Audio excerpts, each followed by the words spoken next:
All right, we're heading out for British Columbia in 3 days. I have a list of things that we need to get done, so let's get to it. But before we get into the build, I figured I'd give you an update on how the $250 camper shell has held up over the last 7 months. It's actually held up really well. There's been no delamination of the poor man's fiberglass off of the foam shell. Not even where these bolts go through, which was my biggest concern. Over here, I don't know if you can see it, but there's a scratch that goes along the hardtop, and as soon as it transfers over into the shell, it left no mark. The bed liner and exterior paint that I put on has held up really well.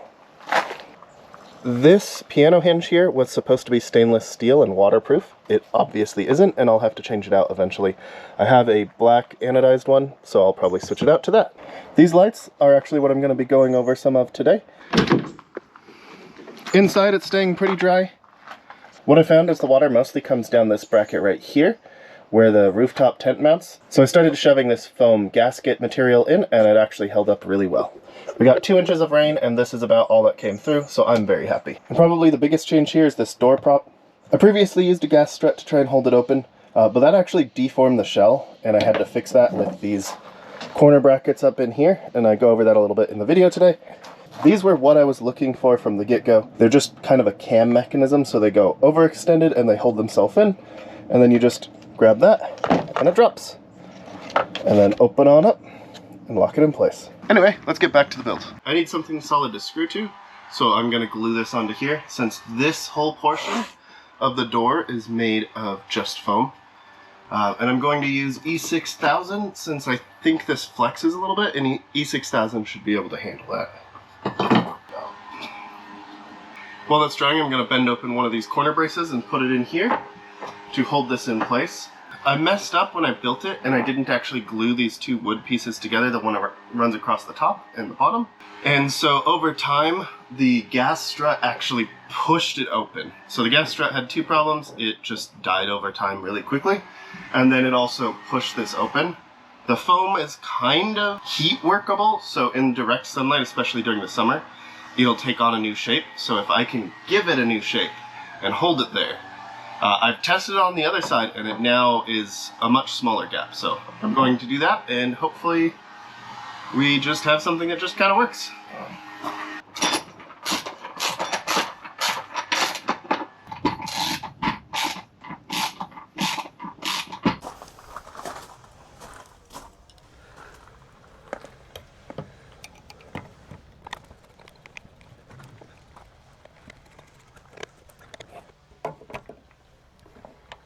Alright, I'm pretty happy with this setup, so I'm going to start drilling some holes. For this one, I think I need to drill a pretty small hole, but I'll go a bit of an angle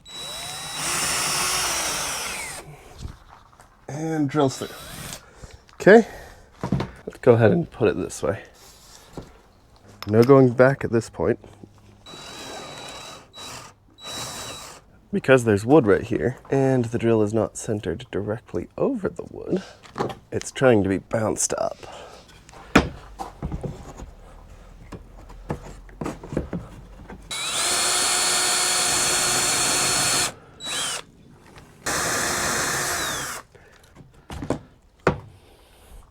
That looks reasonably good.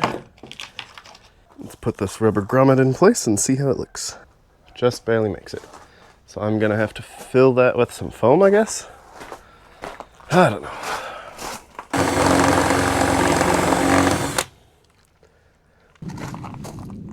If you notice, it kind of comes out the top here. So what I'm gonna do is that's going to be the top.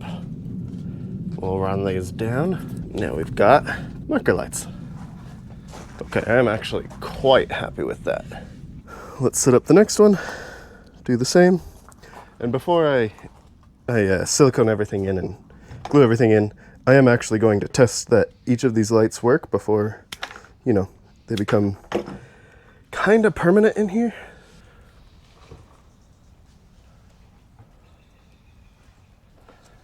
So those ones go there. Not too shabby. We've got a hole to run the wires for the brake lights. Now to just do the other side.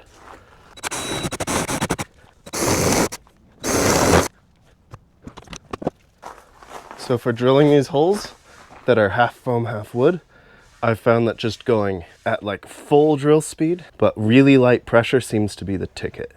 Otherwise it would walk and wander on me. Then I get very, very sad. Where did my drill bit go?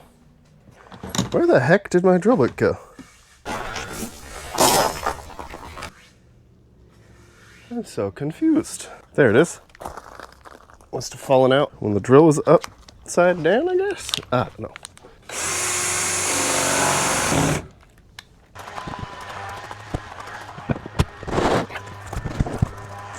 So to fit this here under the antenna, I'm gonna have to drop this crossbar by one.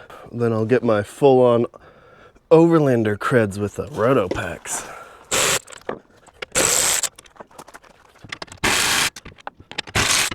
All right, let's see. Does this work? This works quite well. I think we can get by with only drilling one hole.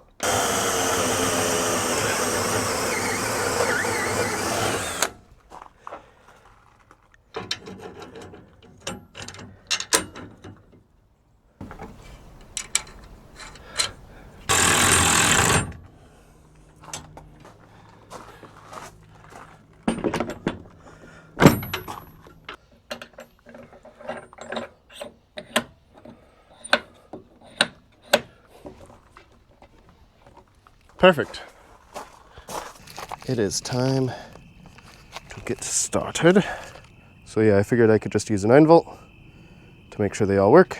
Every light in place seems to be working. And we're just gonna squeeze the whole thing full.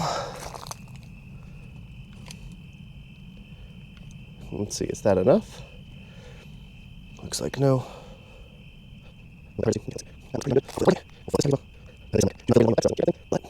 There's a lot of squeeze out. I'll deal with that later.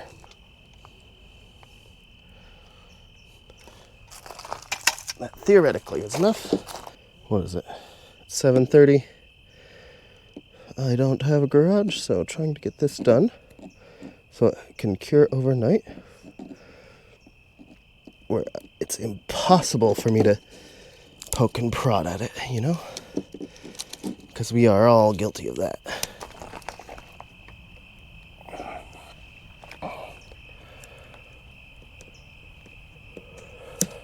Sweet. This is gonna be great. Filling the cavity pretty well, but I'm also making sure to come into the top and bottom of the light. Oh, and I definitely got too much on this one. Yeah, definitely. So yeah, so like I pump it in there, pump it in the top, and then make sure to hit some of the outer edges. And let's plop it on in. All right. And just because I think they look so cool, let's give it a test to one of these two. Great, right? I love it. All right, it's the second day of trying to get everything ready, and let's take a quick look at the checklist. So we've got the gas can mounted. We've figured out how we're going to do the traction boards. We needed to mount them lower and make them actually removable and usable. I think we figured out how to do the gazebo. For this trip, we're going to run just ratchet straps through this frame here, and hopefully it just plays nice. If we don't like that, then we'll just pull it off and mount it inside the truck bed. But it would be really nice to have that outside, because right now we have to pull the gazebo out every time that we want to pull out one of the drawers, which kind of defeats the purpose. We've got the phone mount and the switch mount done. We've got the shell gate and the chase lights to do once we get it inside the vehicle again. Fire extinguisher, fog lights, we may not do that. Comms, that's back up. And solar panel, that's a maybe. We'll see.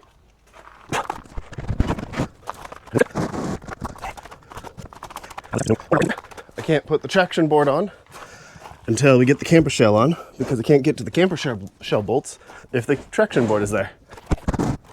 So here's what the lights look like on the back. May have messed up the alignment a little bit there. From a distance, you won't be able to tell. I think kind of next up is to get those wired up. So I need ground, red, and yellow. Since I will just do the driver's side right now.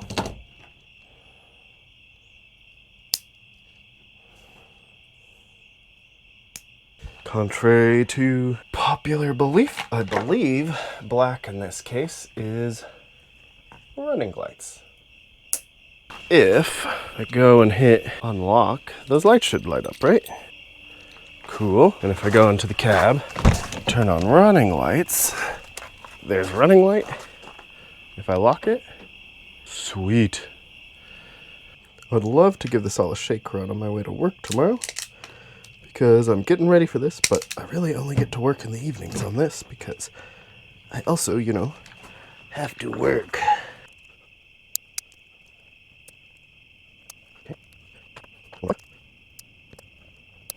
All the running lights are going and I lock. All right, so here's the left turn. That's so awesome. Time to clean everything else up in the dark. See you in the morning.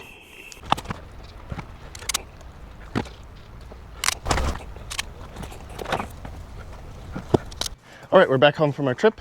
We didn't end up going on the BDR. Plans changed last minute, but my wife and I still took a nice trip up the Oregon coast. And after the trip, there are some things that we need to fix up, mainly within the tent. A bunch of bolts are loose. Some of it has to do with, I think they just used the cheapest nylock bolts possible. Some of the bolts are actually too short from the factory. So what we're gonna do is we're gonna pop this all open and get everything tightened up. All right, I think I can actually do everything I need to do without actually fully opening it. So why don't I show you what's going on? You can see here that it's kind of coming out of the nylon bolt, the nylock bolt. So we're going to put longer bolts in here. And right here, down at the base, it's just getting loose. These need to be tightened up. You can see we already lost two and replaced them with longer bolts. So we'll just do that on both sides and I think we'll be okay. Here you can see this one's about to go. And you can just see that, well, they just didn't build it with long enough bolts. So it doesn't go all the way through the nylon. And so it just gets loose over time with driving. But hey, if that's my only complaint, I'm not gonna complain too much. For context, here's the bolt I pulled out. Here's the absolute minimum needed. So they're about that much shy of actually getting all the way through the nylon. All right, everything tightened up. Hopefully it's easy enough to open next time we want to use it. I'll have all the tools necessary if it is not.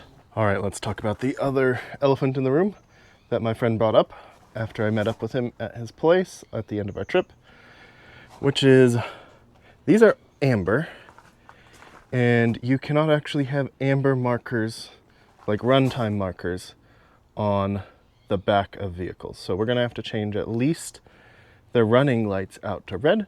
What I might do is keep a little amber marker on each side and use it only for the turn signal. The reason I went with the amber originally is I wanted it to be visible and cut through dust as we're like running down the trail. If you saw the Mojave Road video, we kicked up a lot of dust, so I really want to be visible.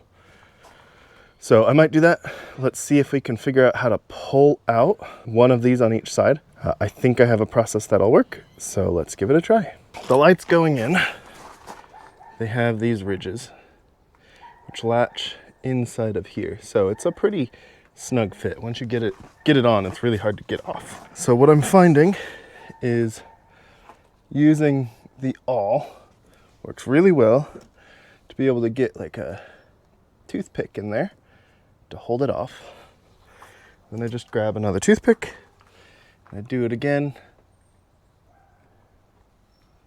Sometimes it's easy, sometimes the toothpick shatters. Also from the inside, I start to push the cable, which I do have to cut. So let's get that cut right now. There we go. Now we theoretically should be able to start to pull it out.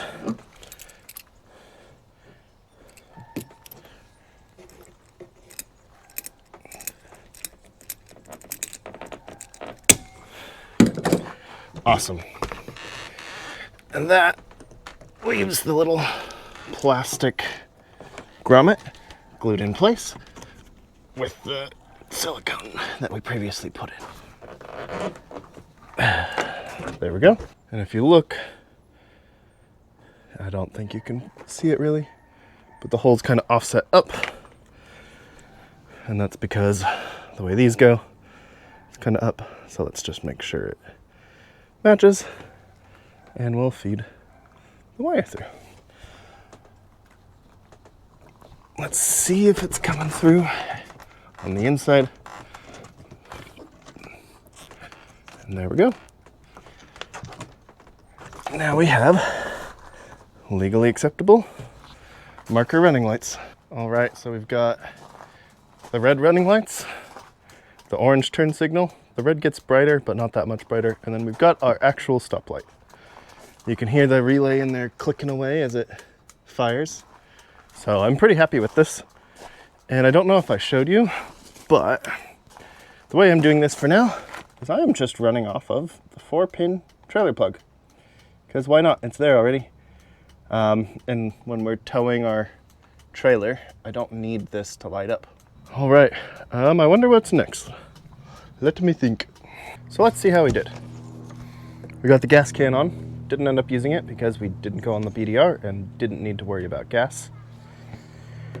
Traction boards are up. Again, didn't really need them, but we might have needed them to level at various campsites on the way there. We did get the gazebo up. I don't know if I ended up with a good video showing it, but it mounted on the side. It was great.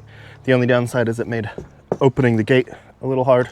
We did get the phone and switch mount in, and that was awesome. When it's just me in the truck, I can just put the phone in the slot that's in the cup holder. But when it's both of us in and we both have a drink or coffee or whatever, it's really nice to have the separate phone mount. We did not fully finish the shell gate. That's something I'll do probably in a short. I have something coming from Amazon that should fix it up. We did do the chase lights, which is here. These are now finished with the little red markers instead of the orange ambers. Makes it legal. We did not mount a fire extinguisher. We do bring it when we camp because it's always good to have one, but we didn't have it mounted in an easy place. I planned to put one like right inside the shell, just didn't get around to it. Fog lights, we have them. That will also be a short. It's really easy to install, especially with the aux beam switch mount we have, so I'll handle that in a quick short video if you are interested. Comms, for this case, because we did not go on the BDR, the comms in was just the cell phone repeater. Nothing super crazy. In the future, I'll be mounting a ham and maybe CB, but ham because that's what most of my friends use.